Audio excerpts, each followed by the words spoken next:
Jethro Tull's Aqualung is a remarkable blend of hard rock blues declaration and lyrical folk introspection. Bloody marvellous.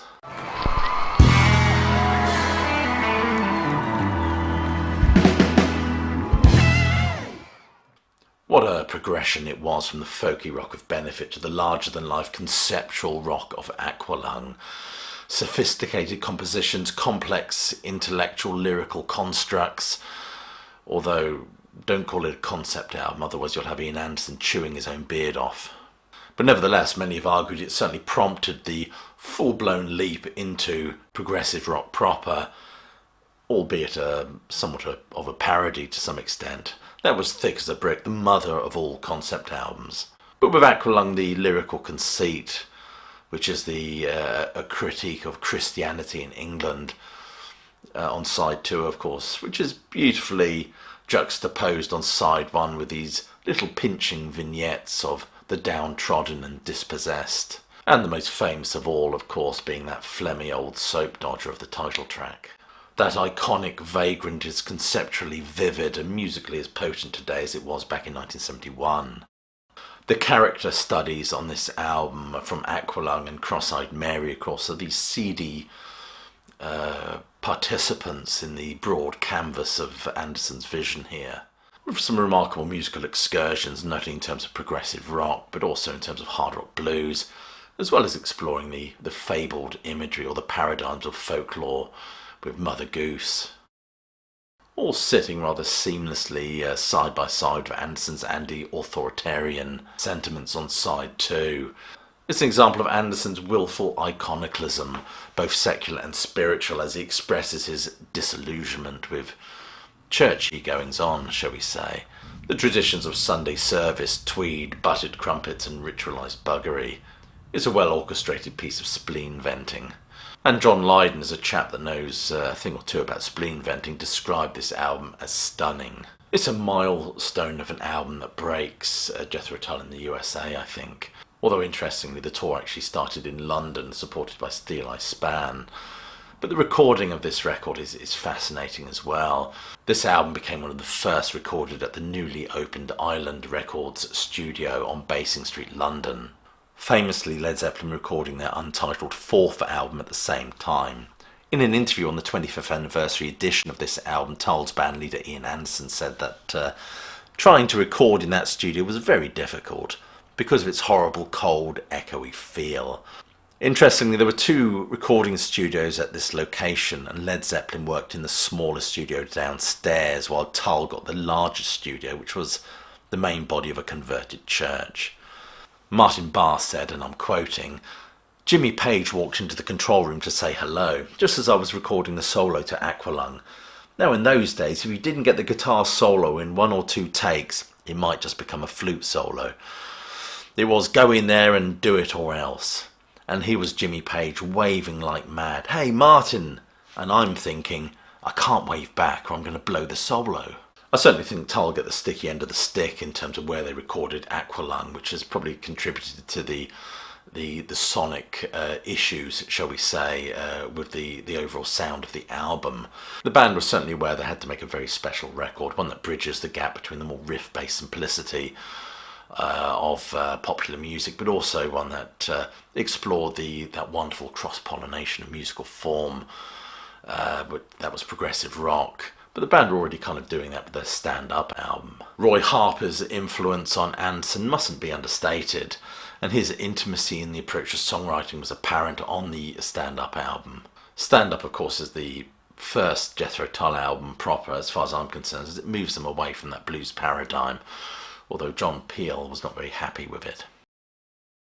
Thematically, there's some really interesting ideas explored on this record, from the idea of the effects of urbanisation on nature, alienation, as well as religion as a social construct. And the figure of Aqualung, who's actually named after his wheezy cough, by the way, is a motif on this album. He appears again peering through the railings in Cross-Eyed Mary. He sits nicely on side 1, which is a wonderful exploration of English urban existence, contrasted with side 2 with its more liturgical musings. As regards the figure of Aqualung, Ian Anderson told Guitar World in 1999. Aqualung wasn't a concept album, although a lot of people thought so. The idea came about from a photograph my wife took at the time of a tramp in London. I had feelings of guilt about the homeless, as well as fear and insecurity with people like that who seem a little scary. And I suppose all of that was combined with a slightly romanticised picture of the person who is homeless, but yet a free spirit, who either won't or can't join in society's prescribed formats. So from the photograph and those sentiments, I began writing the words to Aqualung. Interestingly, the album prompted some interest from the American Aqualung company, who initially wanted to sue Anderson for the title of the album. However, they soon dropped the case when they realised that the title of the album was actually generating some significant sales for them. The Jethro Tull lineup at this point included, of course, Ian Anderson, Martin Barr, Jeffrey Hammond, John Evans and Clive Bunker, and Glenn Cornick plays some bass on some of the associated recordings, as Ian Anderson would dub them. As regards the cover, I mean, there's an interesting story in itself.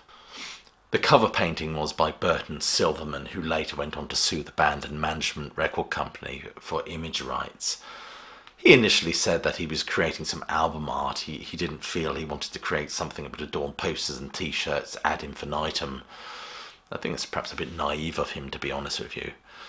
But the band, they originally wanted to use photographs taken by Anderson's wife, but it was Terry Ellis that commissioned the painting. Anderson was not happy with the fact that the likeness of Aqualung on the album bore an uncanny resemblance to himself. He said he was writing objectively about a character. That character wasn't him. The back cover beautifully illustrates, with the forlorn picture of Aqualung, with what religion is and what religion should be. And there's that wonderful parody of John's Gospel, chapter 1, verse 1, where it says, "In the beginning was the Word, and the Word was with God, and the Word was God." Of course, Anderson's version is, "In the beginning was man, and he created God." Dropped Anderson in some pretty hot water, as across the Bible Belt in the USA there were burning copies of the album, very reminiscent of the Jesus controversy in John Lennon. It's interesting to think of this album in terms of progressive rock.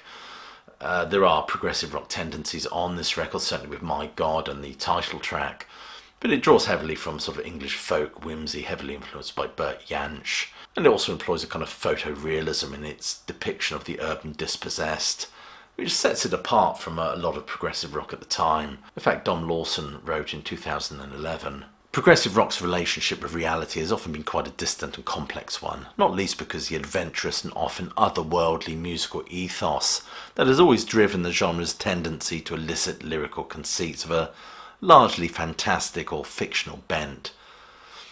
From his description of the album's titular anti-hero suffering in December's foggy freeze, and visions of institutionalized religion, and Anderson's adolescent shrugging off of its influence, Aqualung is an album that exists very much in the real world.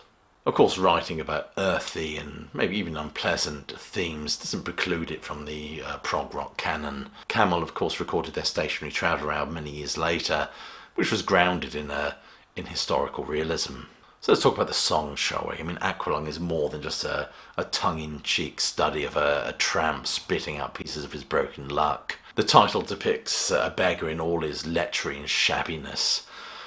Apparently it was actually supposed to be fragments from 3 different songs. I don't know if I'm correct there. And the shifting mood represents the shifting mood of the narrator as he fluctuates between repulsion to empathy.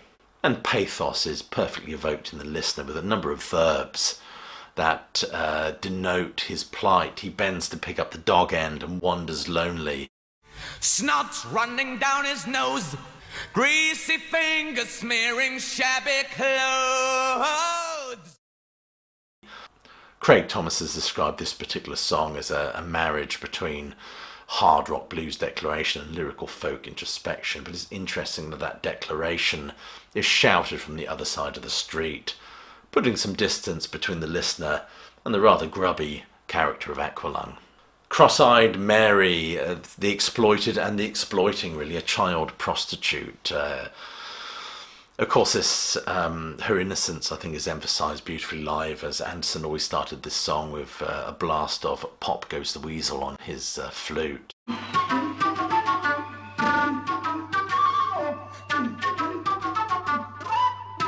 And she's an interesting character. I don't want to simply objectify her as a child prostitute, because she has something else going on, an innate spirituality, if you like. It's contrasted with the graphic realism of this number. He mentions the jackknife barber, which some have said is an allusion to backstreet abortionists. Cheap Day Return and Slipstream and Wandering Aloud are three charming acoustic pieces on this record.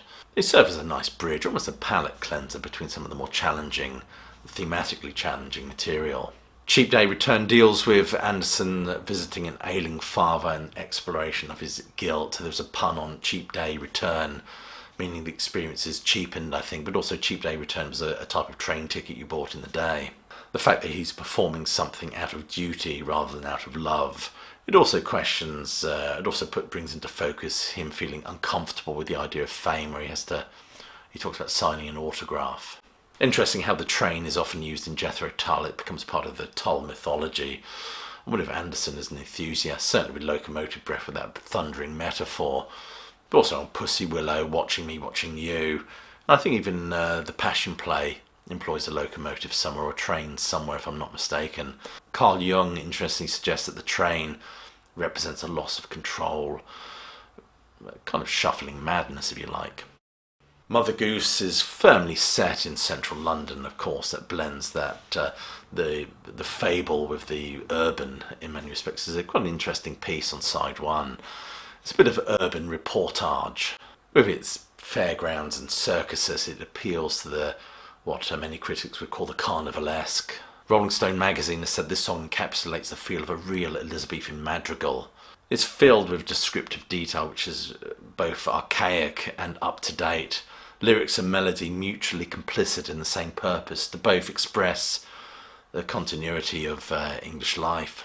Wandering Aloud is one of those beautiful introspective pieces that deals with what it is to be human. Perhaps the closest Anderson comes to writing a love song. Interestingly, Wandering Again, I think it was, that dealt with environmental issues as well, just didn't fit in with the album, I think, which was probably why it was left off, perhaps. Up to Me is a joyous number, a declaration of one's freedom, which perfectly segues to side 2 of the vinyl. Side 2 distinctly deals with religion and God, God and church, of course, described by Philip Larkin as a vast moth-eaten musical brocade created to pretend we never die. Interesting that brocade, of course, is a woven fabric.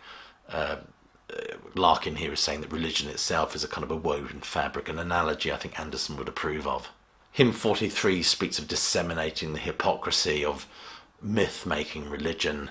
And My God, which was being thrashed out prior to the Aqualung album, but it's very Blakean imagery. He locked him in his golden cage. And the use of the invective, the bloody Church of England in chains of history, request your earthly presence at the vicarage for tea. It's angry stuff. Slipstream is one of those palette cleansers, and it's beautifully placed, representing the bridge between life and death, I think. Then we get the thunderous locomotive breath with that analogous runaway train representing the dangers of population growth and not taking responsibility or facing up to things. The studio version was pieced together from outtakes and overdubs, which kind of sets it apart from the other songs on the album. Well, there you are. That's my critique of Jethro Tull's Aqualung album, the album that many Tull fans insist is their finest. I'd love to hear what you have to say about that, so weigh in, please, in the comments below. Other than that, I'll leave you with my closing salvo, which is, hope you're well, staying safe, and that you keep listening.